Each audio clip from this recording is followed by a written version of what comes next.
नमस्कार आमी ज्योतिष सम्राट विनय शास्त्री। आज के आमार भिडियोर आलोच्य विषय कर्कट राशिर अश्लेषा नक्षत्रेर जातकदेर मे मास केमन जाबे। प्रथमेई बोली अश्लेषा नक्षत्र बेश ज्ञानी नक्षत्र, टैलेंट एদের মধ্যে আছে, बेश भालो नक्षत्र। बुद्धि विद्या ज्ञान इंजिनियरिंग যারা পড়াশুনো করে ম্যাথামেটিক্স এদের কাছে খুব প্রিয়।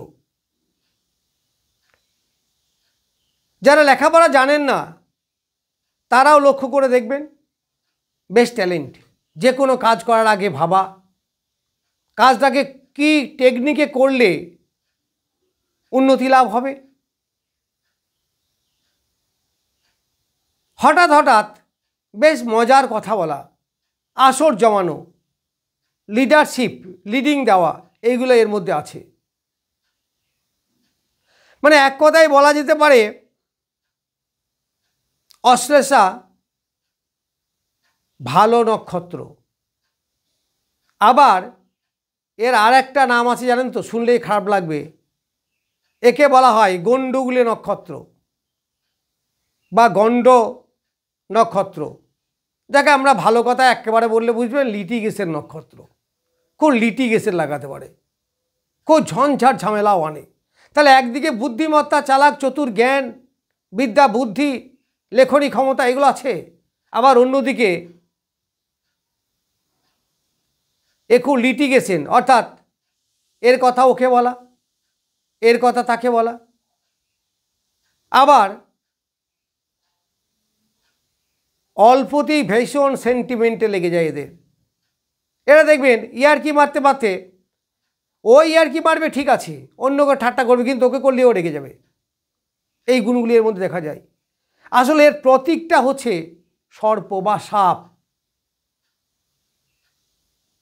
এ কুণ্ডলীকৃতভাবে থাকতে ভালোবাসে, বেশি কথা বলতে পছন্দ করে না, বেশি ছটফটানি পছন্দ করে না। এরা ভীষণ অলস কুড়ে হয়, ঘুমাইতে খুব ভালোবাসে। এরা বলতে চায় আমাকে ডিস্টার্ব করো না, আমিও তোমাকে ডিস্টার্ব করব না, কিন্তু ডিস্টার্ব করলেই ফস, অল্পতেই চটে যায়। অনেক লোক আছে বাজারে দেখবেন গায়ে যেন কথা সহ্য হয় না। এইগুলি এই নক্ষত্র জাতকদের দেখতে পাওয়া যায়। এই জাতকদের একটু জেলাসি ভাবও থাকে। ডোন্ট মাইন্ড, কিছু মনে করবেন না, কারণ এটা আমি আমার কথা বলিনি, পুরাণ তত্ত্ব সাহিত্য এগুলো যারা বলছে। সাপ একটু কিন্তু কুটিল মনের, চুপচাপ থাকে, কিন্তু এদের মন খুব জটিল। এরা চুপচাপ থাকতে ভালোবাসে, প্রয়োজনে ফস। তাই এই জাতকরাও এই চরিত্র অনেকটাই বহন করে। এরা জ্ঞানী বুদ্ধিমান, পড়াশুনোয় ভালো, ইঞ্জিনিয়ারিং স্টুডেন্ট হয় বেশিরভাগ ক্ষেত্রে, ম্যাথামেটিক্স ভালোবাসে, সায়েন্সের স্টুডেন্ট, এদিকে ভালো, কিন্তু মন মানসিকতা খুব ভালো নয়, উন্নত মনের মানুষেরা হয় না। অবশ্য কারো ক্ষতি করব এই মানসিকতাও যে তা আছে তাও নয়, তা আমি বলছি না। পর উপকারী এরা হয় না, নিজেরটাকে ভালো বোঝে। অবশ্য এখনকার যুগোপযোগী তাই। রবি যদি এই নক্ষত্রে থাকে তাদের কর্মজীবন ভালো হয়, এরা জীবনে উন্নতি করতে পারে ভীষণ। কিন্তু সমস্যা হচ্ছে এরা এতই কুড়ে যে কষ্ট করে কিছু করবে, পরিশ্রম করা মানসিকতা, ছটফটভাবে কাজ করা, উদ্যম এনার্জি এইগুলো এদের কম। অবশ্য একটা নক্ষত্রের উপর কিন্তু গোটা ছকটা বিচার হবে না। তাহলে আপনি বলবেন যে আমি তো ভীষণ উদ্যমী, আমি তো ভীষণ কাজ করতে ভালোবাসি। হতেই পারে আপনার অন্য নক্ষত্র ভালো আছে, অন্য গ্রহগুলো ভালো আছে, হতেই পারে। শনি যদি অ্যাক্টিভ হয়, মঙ্গল যদি অ্যাক্টিভ হয়, বলবান হয়, তাহলে আপনি ভীষণ কর্মপ্রিয় হবেন। এই একটা নক্ষত্রের মধ্যে গোটা ছকটা বিচার করা যায় না। তবে এই নক্ষত্রে জাতকরা যারা তাদের মধ্যে এই চরিত্রগুলো কম বেশি থাকবে। যদি এই নক্ষত্রে দুটি গ্রহ থাকে তাহলে শনি আপনার যতই ভালো হোক, মঙ্গল যতই ভালো হোক, মাঝে মাঝে অলসতা, বিরক্তি, কুড়েমি, একটু শুয়ে থাকা, বেশি বিশ্রাম নেওয়া, এইগুলো আপনার মধ্যে থাকবেই।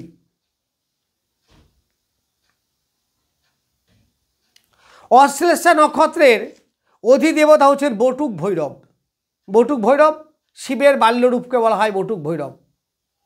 একটু শিব গায়ত্রী জপ করা, মহামৃত্যুঞ্জয় মন্ত্র পাঠ করা করবেন, তাতে দেখবেন আপনার অনেক ভালো হবে। হনুমান চালিসা পাঠ করা, তাতে দেখবেন আপনার এনার্জি বৃদ্ধি পাবে। এই অশ্লেষা নক্ষত্রে জাতকদের আমি বারবারই বলছি, এরা বেশ জ্ঞানী হয় কিন্তু মুভমেন্টের অভাব, তার মানে ঘুরিয়ে বলা যেতে পারে সেই অলসতা। এরা একটু যৌন ক্রিয়া ভালোবাসে এই নক্ষত্রের জাতকরা। অনেক জায়গা থেকেই এরা ডিপ্রাইভড হয়, অর্থাৎ বঞ্চিত হয়, পাওয়া জিনিস পায় না, হতে গিয়ে হয় না, প্রায় শেষ মুহূর্তে গিয়ে আর হলো না, এইগুলো এদের জীবনে ঘটে। এদের হিলিং পাওয়ারও বিশেষ দেখার মতো। রবি বৃহস্পতি এই নক্ষত্রে থাকলে তারা রোগ মুক্তি হয়, কঠিন রোগে পড়লেও দেখবেন ঠিক বেরিয়ে চলে এসেছে।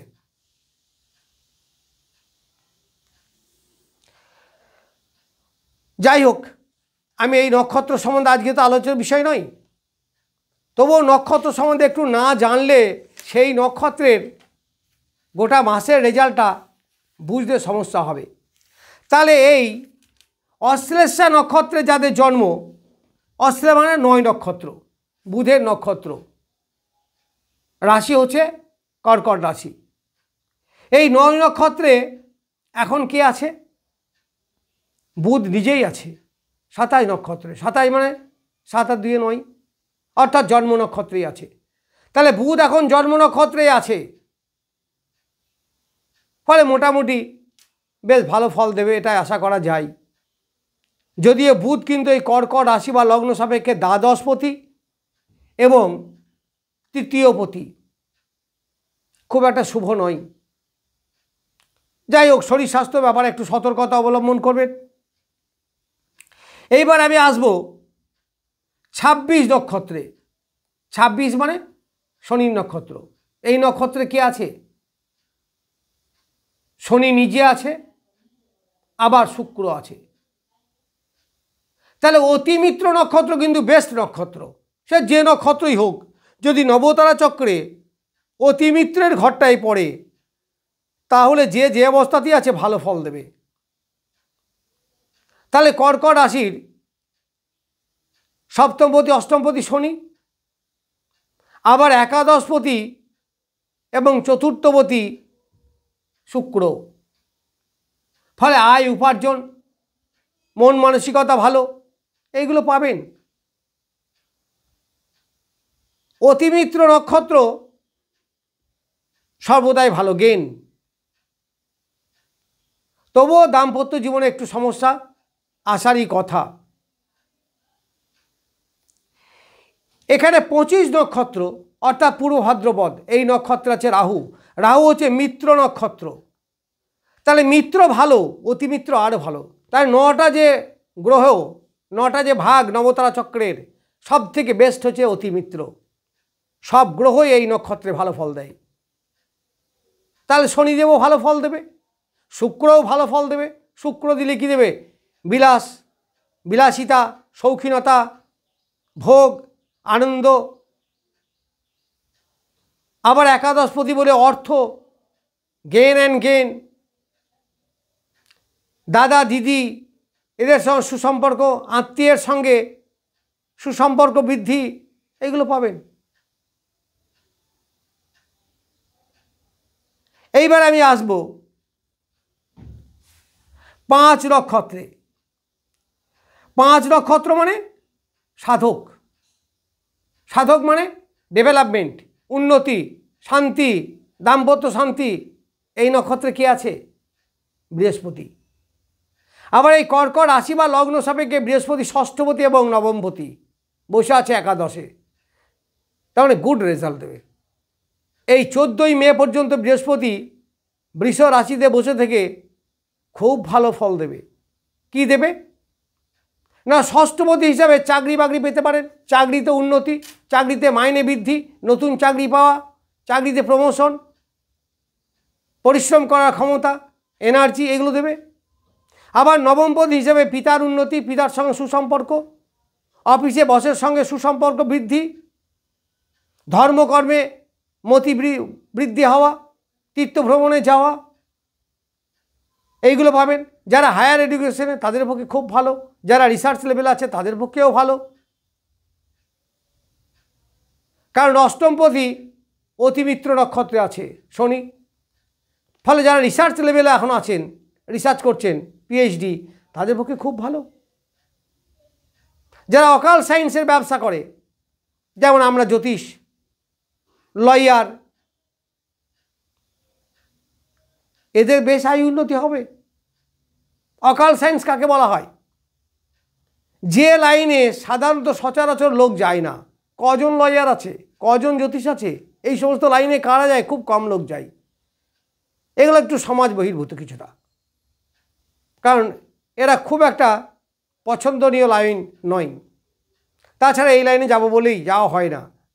যাই হোক, এই সমস্ত লাইনে ব্যবসা যারা করেন তাদের পক্ষে বেশ ভালো, কারণ শনি এখন আছে মিত্র নক্ষত্রে। তাহলে শনি ভালো ফল দেবে। আমি বললাম তো অতি মিত্রে যেই থাকবে সেই ভালো ফল দেবে। তাহলে শুক্রও দেবে, শনিও দেবে। এইবার আমি আসব অশ্লেষা নক্ষত্রে যাদের জন্ম, তাদের কাছে পুষ্যা, তাদের কাছে পুষ্যা মানে 26 মানে অতিমিত্র। অর্থাৎ 9 নক্ষত্র অশ্লেষায় যাদের জন্ম নক্ষত্র, পুষ্যা হচ্ছে তাদের অতিমিত্র নক্ষত্র। আপনারা জানেন, আমি অনেকবার বলেছি পুষ্যা খুব ভালো নক্ষত্র। তা সেই ভালো নক্ষত্র যদি অতি ভালো জায়গায় থাকে, সব থেকে বেস্ট জায়গায় থাকে, তাহলে আরও ভালো ফল দেবে। তাহলে এই মঙ্গল এই কর্কট রাশি বা লগ্ন সাপেক্ষে রাজযোগকারী গ্রহ, অর্থাৎ 9টা গ্রহের মধ্যে সব থেকে শুভ গ্রহ এই কর্কট রাশি বা লগ্নের মঙ্গল। তাহলে সে যদি সব থেকে ভালো নক্ষত্রে থাকে, অতিমিত্র নক্ষত্রে থাকে, তাহলে সাংঘাতিক ভালো ফল দেবে। সাংঘাতিক ভালো ফল দেবে মানে কি? ভালো ফল দেবে, সন্তানের উন্নতি হবে। যারা হায়ার এডুকেশন আছে তাদের পক্ষে ভালো। যারা গর্ভধারণ করছেন বা যাদের সদ্য বাচ্চা হয়েছে, সন্তান বেশ ভালো হবে, সন্তানের পুষ্টি লাভ হবে, সন্তান ভালো থাকবে, সন্তানের এডুকেশন ভালো হবে, সন্তানের শরীর স্বাস্থ্য ভালো থাকবে। এই অশ্লেষা নক্ষত্রে যাদের জন্ম। আপনাদের হয়তো অনেকের একটু লাগবে যে আমি তো বলছি অশ্লেষা নক্ষত্র যেটা কর্কট রাশিতে আছে, আর উনি কোথায় গেলেন বৃশ্চিক রাশি, মীন রাশি। আসলে ব্যাপারটা তা নয়। ব্যাপারটা হচ্ছে ওই অশ্লেষা নক্ষত্রের সঙ্গে এরা সবাই জড়িত। একটা নক্ষত্রের সঙ্গে 26টা নক্ষত্রে জড়িত, তার মানে 27টা নক্ষত্র সবাই একে অপরের উপর নির্ভরশীল। এক ঘর যদি পরিবর্তন হয়, সব পরিবর্তন হয়ে যাবে। কারণ আজকে যদি এক নক্ষত্র 2-এর জায়গায় চলে যায়, তার 2 যাবে 3-এর জায়গায়, 3 যাবে 4-এর জায়গায়, 4 যাবে 5-এর জায়গায়, তা সব পাল্টে গেল। দেখুন, তার সবারই প্রভাব তো আপনার উপরে আছে বা আমাদের উপরে আছে। সেই জন্যই বলছি যে অশ্লেষা নক্ষত্রে যাদের জন্ম, তাদের কিন্তু পুষ্যা নক্ষত্র খুব ভালো নক্ষত্র, অতিমিত্র নক্ষত্র। অতিমিত্র ইজ দ্য বেস্ট। আবার পুষ্যাও নক্ষত্রদের মধ্যে বেস্ট। ফলে তারা এখন বেশ ভালো ফল পাবেন, কর্মে ভালো ফল পাবেন, ব্যবসায় ভালো ফল পাবেন, অর্থ উপার্জন যথেষ্ট ভালো হবে, শৌখিনতা বৃদ্ধি পাবে, দাম্পত্য জীবন সুখের হবে। আবার দশমে বসে আছে দ্বিতীয় পতি রবি তুঙ্গক্ষেত্রে, অর্থাৎ মেষ রাশিতে, ভরণী নক্ষত্রে। ভরণীর অধিপতি শুক্র। তাহলে এই 2 হচ্ছে বিপদ নক্ষত্র। সমস্যা একটু হচ্ছে, ফলে রবি দ্বিতীয়পতি হয়ে দশমে বসে থাকলেও কিন্তু বিপদ। তাহলে দেখুন ভরণী, শুক্র তুঙ্গে আছে, আবার রবি নিজেই তুঙ্গ ক্ষেত্রে বসে আছে, আবার রবি দ্বিতীয়পতি অর্থপতি, কিন্তু যেহেতু বিপদ নক্ষত্রে বসে আছে, ফলে ওই জায়গাগুলি কিন্তু আপনার বিপদ আসবে। এই জায়গাগুলো মানে কর্মক্ষেত্রে আসবে, দশমে বসে আছে, মান যশ খ্যাতি বদনাম হতে পারে, আবার ঝঞ্ঝাট ঝামেলা কর্মক্ষেত্রে লাগতে পারে এইগুলো। তাহলে আমি এতক্ষণ বললাম শনি কিন্তু খুব ভালো ফল দিচ্ছে, মঙ্গল খুব ভালো ফল দিচ্ছে, শুক্রও খুব ভালো ফল দিচ্ছে, আবার মিত্র নক্ষত্রে আছে রাহু, সেও মোটামুটি ভালো ফল দেবে। তবে এই রবি কিন্তু একটু ডিস্টার্ব করবে। কেন না বিপদ নক্ষত্র আছে, সে বিপদ আনবে। কোথায় বিপদ আনবে? কর্মের জায়গায় বিশেষ কর্মস্থানে বিপদ আনবে। যারা রাজনীতিতে আছেন, রাজনীতিতে বিপদ আসতে পারে, কারণ রবি মানে সরকার। ফলে একটু সতর্কতা অবলম্বন করবেন। যদিও বেশিরভাগ অংশটাই ভালো, ক্ষতির সম্ভাবনা কম, তবুও ক্ষতির ইঙ্গিত কিন্তু একটু আছে। দেখুন, আমরা কোনো নক্ষত্রে ভালো জায়গায় পেয়েছি বলে ভালো বলেছি, কর্মে ভালো বলেছি, আবার এইটা কর্মকে ভালো দেখাচ্ছে না, ফলে রেজাল্টটা কিন্তু হবে মিশ্র রেজাল্ট। আপনি বলবেন এখনই তো ভালো বলেন, আবার এখনই খারাপ বলছেন, তা নয়। ওই নক্ষত্র অনুসারে ভালো আপনার, কিন্তু এই নক্ষত্রটা ভালো নয়, একটু বুঝতে হবে। জ্যোতিষরা ভুল করেন না সাধারণত, তবে বোঝার ভুল হয় অনেক। একটু একটু করে বোঝার চেষ্টা করবেন। যাই হোক, আমি কর্কট রাশির অশ্লেষা নক্ষত্রের মে মাস কেমন যাবে সেই সম্বন্ধে বললাম। প্রতিকার হিসাবে বলা যায়, এই নক্ষত্রের অধিদেবতা আমি বললাম বটুক ভৈরব, অর্থাৎ শিবের বাল্যরূপ। তাহলে একটু শিবের পূজা করবেন।